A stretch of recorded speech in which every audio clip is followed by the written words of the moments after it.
আমি চাঁদ রাত উপলক্ষ করে ফাংশন হচ্ছে ওখানে যাচ্ছি। এ যুবক তুমি বলো তোমার এই যাওয়াতে আল্লাহ খুশি না বেজার? তোমার হৃদয়কে কি জিজ্ঞাসা করেছো? তোমার আল্লাহ নবী কি চাঁদ রাত উপলক্ষ করে এই খান ফাংশন কি দিত? তোমার নবী কি চাঁদ রাত উপলক্ষ করে এই নাচ গানের কি পার্টি দিয়েছে? না দেয় না। তাহলে তুমি যখন স্বীকার করে নিয়েছো তাহলে তুমি কোন ইসলামকে মানছো? তোমার নবীর ইসলামে যখন চাঁদ রাত উপলক্ষ করে কোনো গান ফাংশন নেই যখন, কেন তুমি করতে যাচ্ছ? তুমি কেন ওই দিকে যাচ্ছ? তবে যুবক শুনে রাখো দাও, যখন তুমি ওই দিকে রওনা দেবে তুমি প্রতিটা কদম ফেলতে থাকবে তোমার আমার আল্লাহ তোমাকে আমাকে ডাকতে থাকে, ওরে আমার বান্দা বান্দি রে আয় ফিরে আয়, ওই দিকে যাস না রে বান্দা বান্দি রেগে, ওইটা হলো শয়তানের রাস্তা। ওখান থেকে গেলে আমার থেকে দূরে সরে যাবার রাস্তা, ওটা আযাবের রাস্তা, ওটা আমার রহমত থেকে দূরে যাবার রাস্তা। ওরে আমার বান্দা বান্দি রে আয় ফিরে আয় ফিরে আয়, ওই দিকে তোরা যাস না। আল্লাহ পাকের এই ডাক দেখে বারবার ফেরেশতারা বলতে লাগে, ও রব্বি আল্লাহ পাক, কেন ওদেরকে আপনি বারবার বারবার করে ডাকেন? ওরা তো আপনার ডাকি সাড়া দেয় না। আমরা তো রয়েছি আপনার দাসত্ব করার জন্যে। আমার আল্লাহ পাক বলে, ওরে আমার ফেরেশতারে আমি কারো মুখাপেক্ষী নয়, তোরা দাসত্ব করলি কি না করলি কি, আমার বান্দা দাসত্ব করলি কি না করলি কি, কিন্তু আমার নিজাম আমার আইন কানুন কখনো চেঞ্জ হবে না। আমার বান্দা যেদিকে যাচ্ছে ওই দিকটা হলো আযাবের দিক। আমি আমার বান্দাকে বড় ভালোবাসি, আমার বান্দিকে বড় ভালোবাসি, তাই তাকে বারবার বারবার ডাকি। কেন ধোকায় পড়ে গেলি? কেন গানে চলে গেলি? কেন ফাংশনে চলে গেলি? কেন নাচে চলে গেলি? কেন অর্ধ উলঙ্গা নারী চেহারা দেখতে চলে গেলি? ওরে আমার বান্দারে, আমি আল্লাহ যদি তোকে কানা করতাম তাহলে তুই ভেবে দেখ, তুই দুনিয়ার কোনো স্বাদ পেদি না, মা বাপকে দেখতে পেদি না, স্ত্রী বাচ্চা কাউকে দেখতে পেদি না। আমি আল্লাহ তোকে সব দিলাম, আমার দেয়া নিয়ামত নিয়ে আমার বিরোধী করিস না রে বান্দা। এইভাবে ডাকতে থাকে, আমি আপনি হয়তো সারা দিলাম না, ওই গানে চলে গেলাম। আমার আল্লাহ পাক বড় মনটা কুদরতি অন্তরটা এ যুবক তোমার আমার দিকে তাকিয়ে রয়ে যায়, কুদরতি নজরে তাকিয়ে রয়ে যায়। তুমি আমি পাপের মধ্যে লিপ্ত হয়ে গেলাম, আল্লাহ তখনও ডাকতে লাগে ফিরে আয়, এখনো সময় আছে ফিরে আয়, এখনো সময় আছে ফিরে আয়। এ আমার যুবক, দূরে কাছে যেখানেই থাকো মনে রেখে দিও, এ গরম চিরস্থায়ী নয়। কত এসেছে কত চলে গেছে, আল্লাহ ছাড় দিয়েছে, ছেড়ে কিন্তু দেয়নি। বিচার কিন্তু একদিন হবে। সুম্মা নুফিকা উখরা ফাইযা হুম কিয়ামুন ইয়ানজিরুন, সেদিন সিংহায় ফুঁদিয়া হবে। মানুষগুলো আলু যেমন ওঠে নাগল দিলে ওইভাবে উঠবে। সেদিনের কথা একটু মাথায় রাখো। হালকা বয়সে গান শুনেছে পাপ করেছে, সিনেমা দেখেছে পাপ করেছে, কিন্তু ঈদ উপলক্ষ করে গান দেওয়া, চাঁদ রাত উপলক্ষ করে ফাংশন দেওয়া, ঈদ উপলক্ষ করে নাচ দেওয়া, আল্লাহকে সাক্ষী রেখে বলছি, যার কুদরতি হাতে আব্বাস সিদ্দিকীর জান আছে, ব্যক্তিগত লড়াই করতে আসেনি। মান আহাব্বা লিল্লাহ ওয়া আবগাদা লিল্লাহ ওয়া আতা লিল্লাহ ওয়া মানআ লিল্লাহ ফাকাদ ইস্তাকমালাল ঈমান। আল্লাহর খুশির জন্য মানুষকে ভালোবাসি, আল্লাহর খুশির জন্যই মানুষের সঙ্গে লড়াই করি, আল্লাহর খুশির জন্যই আত্মীয়তা করি, আল্লাহর খুশির জন্যে বিচ্ছেদ করি, আল্লাহর খুশির জন্যই বলছি ইসলামের ক্ষতিকারকের মাপ নাই। শুনছেন তো? আল্লাহ সুযোগ দেবে না কেন? আমার রসূল অনেক কষ্ট করেছে, অনেক কষ্ট করেছে। আজ দুনিয়া যেদিকেই তাকাবেন, পৃথিবীর এমন কোন দেশ নাই, এমন কোন রাজত্ব নাই, এমন কোন রাজার নেতৃত্ব নাই যেখানে কিনা আজান নাই, মসজিদ নাই। যেদিকেই তাকাবেন তামাম পৃথিবী জুড়ে যেখানেই তাকাবেন আজানের আওয়াজ পাবেন, কোরআনকে পেয়ে যাবেন, নামাজ পেয়ে যাবেন, রোজা পেয়ে যাবেন। এ আমার আব্বা জান, আম্মা জান, ভাই বোনেরা, দাড়ি টুপি মুসলমান পৃথিবীতে পেয়ে যাবেন। কিন্তু আজ থেকে ১৫০০ বছর আগে ওই মক্কা জমি শুধু নয়, তামাম পৃথিবীর জমিনে সভ্যতা কি জিনিস মানুষ ভুলে গিয়েছিল, ইনসানিয়াত কি জিনিস মানুষ ভুলে গিয়েছিল, প্রভুকে মানুষ ভুলে গিয়েছিল। ঈসা নবী চলে যাবার পর একত্ববাদকে মানুষ ভুলে গিয়েছিল, মানুষের দাসত্ব করতে শুরু করেছিল। ওই সময় একদল ক্ষমতাশালী মানুষেরা দুনিয়ার মানুষের প্রভু তৈরি হয়ে গিয়েছিল। পৃথিবীর জমিনে অন্যায় অত্যাচারের সাম্রাজ্য তৈরি হয়েছিল। এই সাম্রাজ্যকে মিটিয়ে দিয়ে পৃথিবীর জমিনে শান্তি, সভ্যতা, একত্ববাদের বিশ্বাস, আজান, মসজিদ, নামাজ, রোজা, ঈদ এত সহজে হয়নি। আল্লাহ নবীর জিন্দেগিটা দেখলে পাওয়া যায় কতটা কষ্ট করার পর পৃথিবীর জমিনে এই নাই সত্যটা জেগেছে। আমার নবী পাকের জীবনী দেখলে পাওয়া যাবে। তাই আমি বোঝাতে চাই, গুনাহ যদি হয়ে যায় মাফ আল্লাহ করে দেবে। নবীর দিনে যদি গাছের একটা পাতা তুমি ছিঁড়ে ফেলো, জেনে রেখে দিও তোমার নাজাতের চান্স নাই। বুঝছেন তো নাকি?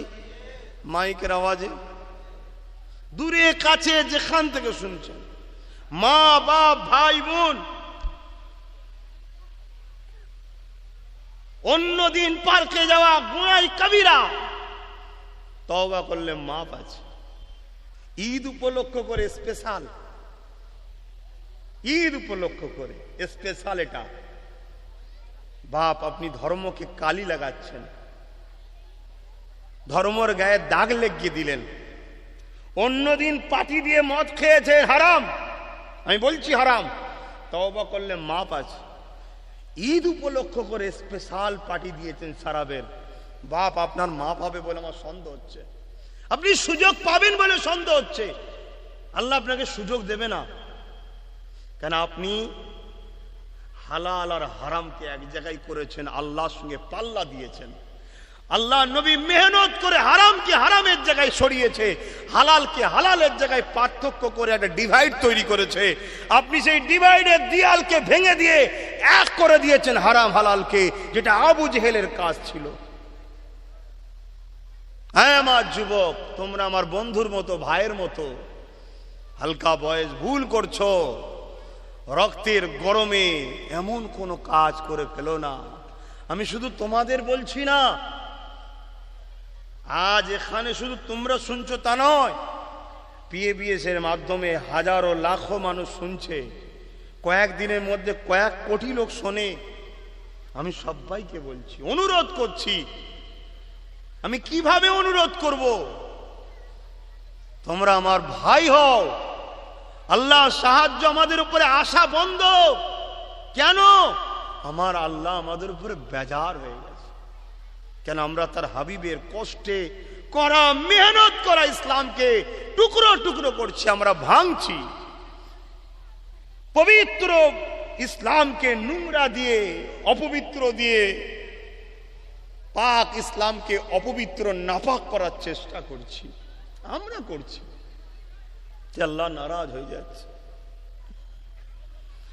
আমার নবী পাকের জীবনী যদি দেখা যায়, আল্লাহ নবী 63 বছর দুনিয়া জিন্দগিতে হায়াতে ছিলেন। ওই 63 বছর জিন্দগিতে এই পৃথিবীর অসভ্য মানুষগুলোকে সভ্য মানুষ বানাবার জন্যে, এই পৃথিবীর অরাজকতাকে কাটিয়ে দিয়ে সাম্য শান্তির সমাজ গড়ার জন্যে, এই পৃথিবীতে হিংসার রাজনীতিকে বন্ধ করে দিয়ে ভ্রাতৃত্ব আমাদের সমাজ গড়ার জন্যে আল্লাহ নবী জিন্দগিটা কত কষ্ট করেছে। এমনও দিন গেছে আল্লাহ নবী পাহাড়ে গিয়ে বন্দী হয়েছিলেন, জালিমদের জুলুমের অত্যাচারে কেননা জালিমরা আমার নবীকে খুঁজে বেড়ায়, জানে মেরে দেবে বলে আল্লাহ নবী পাহাড়ে গিয়ে বন্দি থেকে গাছের পাতা ফলমূল খেয়ে জীবন ধারণ করেছে। তথাপিও নবী আমার রাতের অন্ধকারে মানুষের বাড়ি বাড়ি বাড়ি বাড়ি গিয়ে সভ্যতা, ইনসাফ, ইনসানিয়াত, একত্ববাদ, আল্লাহর মনোনীত ধর্ম, ইন্নাদ্দীনা ইনদাল্লাহিল ইসলাম, ইসলামের বাণী মানুষের কাছে পৌঁছে দিয়েছে। আরো জোরে বলুন সুবহান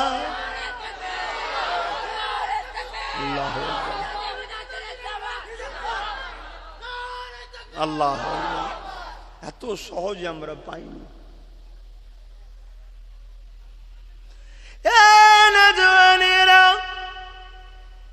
ইসলামের স্টাইলে রোজা করুন, ইসলামের স্টাইলে ইফতার করুন, ইসলামের স্টাইলে ঈদ করুন। অর্থাৎ আমার নবী পাক যেভাবে করেছে ওইভাবে করুন। আল্লাহ নবী সুন্দর করে নতুন কাপড় পরে নিয়ে গোসল করে এমন করে নবী আমার সেজে গুজে সুন্দর করে ঈদগাহে যেতে ফাঁকা জায়গায় চলে গিয়ে সাহাবারাও সেজে গুজে ওই জায়গাতে কাতা দিয়ে সে বসে যেতেন। আল্লাহ নবী নূর নবী ঈদে নামাজ পড়াতেন, খুতবা পড়তেন, সাহাবা হুজুররা শুনতে থাকতেন।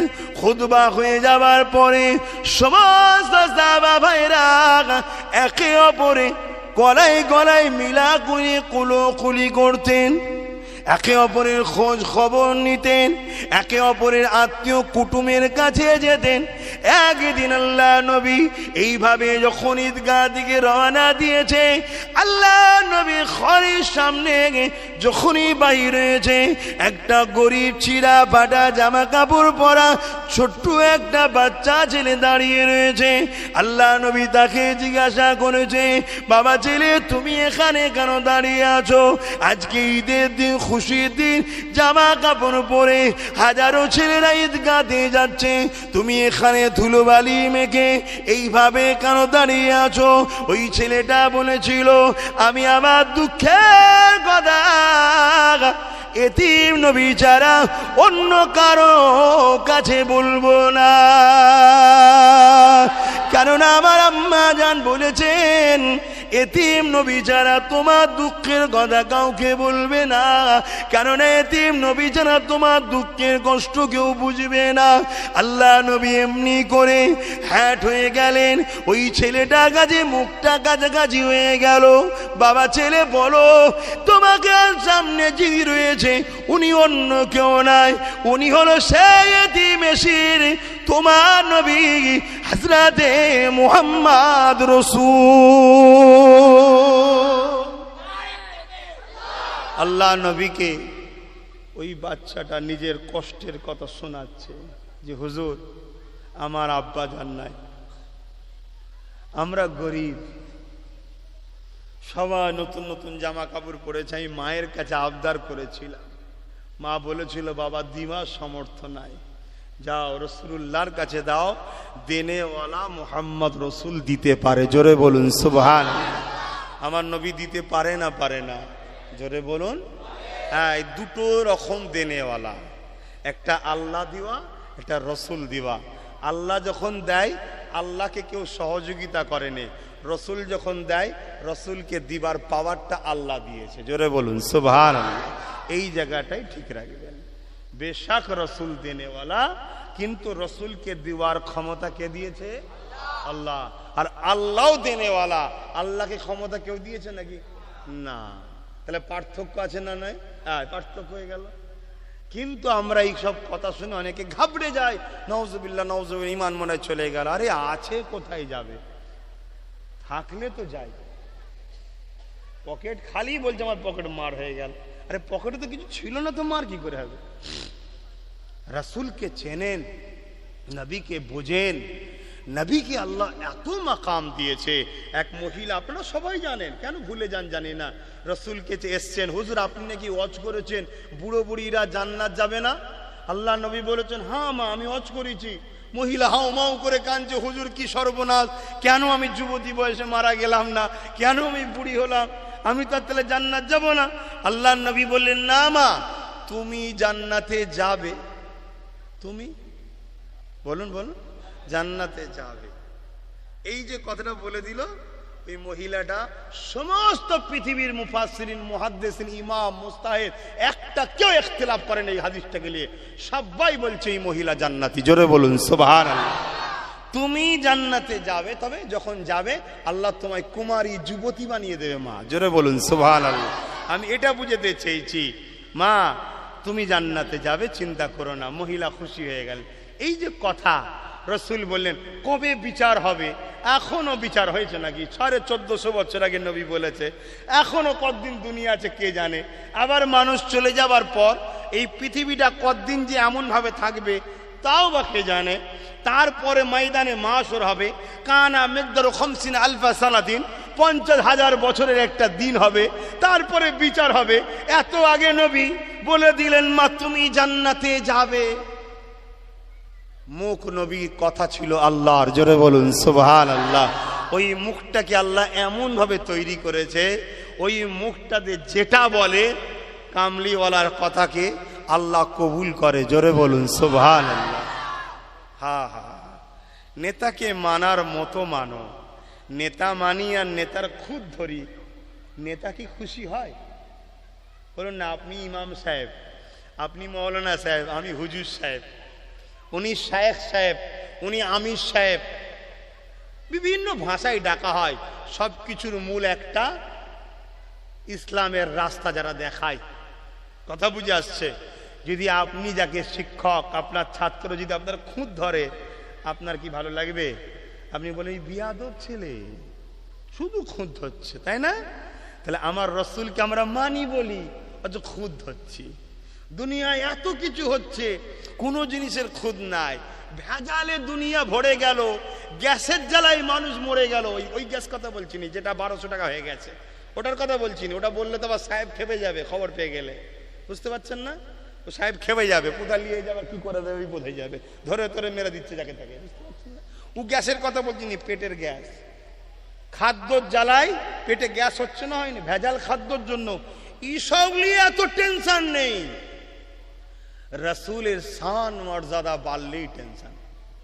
কেন কেন? আল্লাহ বাজাকে না বানালে কোনো কিছু বানাতেন না। আল্লাহ বাজা খাতিরে কায়নাতকে তৈরি করেছেন, আল্লাহ বাজা জন্য কুল কায়নাতকে বানিয়েছেন, আল্লাহ যাকে হাবিবুল্লাহ লাকাব দিয়েছেন, আল্লাহ যাকে তিনার দিদার দিয়ে ধন্য করে দিয়েছেন, আল্লাহ জিনাকে নিজের মেহমান বানিয়ে নিয়ে গেছেন। এ যুবকেরা, তরুণেরা, বাপেরা, যে নবী পাকের শান মর্যাদা সম্বন্ধে আল্লাহ পাক জানিয়ে দিয়েছে, তোমাদের কথার আওয়াজটা যদি আমার হাবিবের কথার আওয়াজের উপরে চলে যায়, আমি আল্লাহ তোমাদের আমলগুলোকে বরবাদ করে দেবো। যে নবী পাকের দরবারে সম্মান আল্লাহ এত দিয়েছে, আমার নবী পাক যখন সাহাবাদেরকে দাওয়াতটা করত, সাহাবারা আমার নবী পাকের দরবারে যেতে, আল্লাহ নবীর দরবারে মেহমানদারি হয়ে যেত। সাহাবারা খাওয়া দাওয়া করার পরে ওই জায়গাতে একটু বসে থাকতো। সঙ্গে সঙ্গে আল্লাহ অপছন্দ করতেন এই বসে থাকাকে, সঙ্গে সঙ্গে ফেরেশতা পাঠিয়ে দিতে, এ জিবরিল যা আমার হাবিবের দরবারে যা, আমার হাবিবের সাথীতে করে এখনই দরবার থেকে বেরিয়ে যেতে বল। কেননা আমার হাবিব বড় লজ্জা করে, কাউকে বলতে পারে না। কিন্তু দুপুরে খাবার পর একটু কাইলুলা করতে হয়, আমার হাবিবকে একটু রেস্ট নিতে হবে। আমার নবী পাকের এই সামান্য সামান্য বিষয় বুঝাবার জন্য সামান্য বলছি, এই বিষয়গুলো দায়িত্ব দোনো জাহানের সৃষ্টিকর্তা আল্লাহ নিজে দায়িত্ব নিয়েছে। সেই নবী পাকের শান মর্যাদা আল্লাহ পাক কত বাড়িয়েছে। তাই সেই নবী পাকের মর্যাদার কথা বললে কেন দিলটা ব্যথা হয়? সেই নবী পাকের আলোচনা করলে কেন দিলটা ভালো লাগে না? সেই নবী নবী নবী নবী দাবি করলে কেন মাহফিলে যেতে মন যায় না? সেই নবীর দিনের কথা বললে কেন শুনতে মন যায় না? সেই নবীর দিনের জন্য কেন সময় দিতে ইচ্ছা যায় না? সেই নবী রেখে যাওয়া বিধানগুলোকে কেন জিন্দগির মধ্যে বাস্তবায়ন করতে মন যায় না? মনে রেখে দেবেন, পৃথিবীর কাউকে আল্লাহ আমাদের জন্য মডেল করেনি, আমাদের জন্য আল্লাহ একজনকে মডেল করেছে। লাকাদ কানা লাকুম ফি রাসূলিল্লাহি উসওয়াতুন হাসানা। এই বিশ্বে মানুষ শুনে রেখে, আমি তোদের রব সৃষ্টিকর্তা বলি, আমি আল্লাহ তোদের জন্য একটা উসওয়াতুন মানে হচ্ছে মডেল পাঠিয়েছি। ওই মডেলটা অন্য কেউ নয়, ওই মডেলটা হলো আমিন আল্লাহ আব্দুল্লাহ দুলাল। তাই যা কিছু জিন্দগিতে করবে আমার নবীকে মডেল হিসাবে ফলো করো। নামাজ পড়বে নবীকে দেখো, রোজা রাখবে নবীকে দেখো, ঈদ বানাবে নবীকে দেখো, দান খায়রাত করবে নবীকে দেখো, যাকাত দেবে নবীর থেকে শেখো, কন্যার বিয়ে দেবে নবীকে দেখো। এ দুনিয়ার মানুষ হজ করবে, আজ তো হজে গিয়ে সেলফি তোলার জ্বালাতে মানুষ তো পেরেশান হয়ে যাচ্ছে। না বন্ধু, হাজি নামটা জড়াবার জন্য যে লাভ নাই, আল্লাহকে খুশি করার জন্য যান। যতদিন থাকবেন মক্কা মদিনার জমিনে নিজেকে একটা মুজরিম আসামি গোলাম মনে করে রাখবেন, তাহলে জেনে রাখবেন তুমি একটা কবুল হজ পাবে। আর কবুল হজ মানে মায়ের পেট থেকে বেরোলে যেরকম কোনো গুনাহ থাকে না, ওই রকম বেগুনা তুমি হয়ে যাবে। আরো জোরে বলুন সুবহান।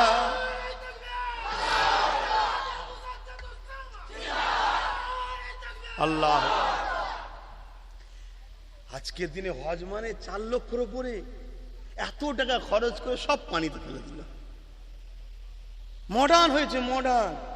পৃথিবীর বুকে একটাই ধর্ম আমি মনে করি, আমার ধর্ম সব থেকে সর্বকালে সর্বশ্রেষ্ঠ মডার্ন ধর্মর নাম হল ইসলাম। জোরে বলুন সুবহানাল্লাহ। সর্বসময় সমস্ত সমস্যার সমাধান দরজা খুলে সবাইকে দিতে লেগেছে, তার নাম হলো ইসলাম। জোরে বলুন সুবহানাল্লাহ। সেই ঘরের ছেলে নিজের ধর্ম ছেড়ে দিয়ে এদিকে ছুটছে, ওদিকে ছুটছে, সেদিকে ছুটছে। বোঝার চেষ্টা করেন আমার ভাইরা, আমার আব্বা জানেরা, আমি আপনাদের কারো কাছে ছেলের মতো বয়সী, আমি জ্ঞান আপনাদের দিচ্ছি না আব্বা, শুধু ধরিয়ে দিচ্ছি।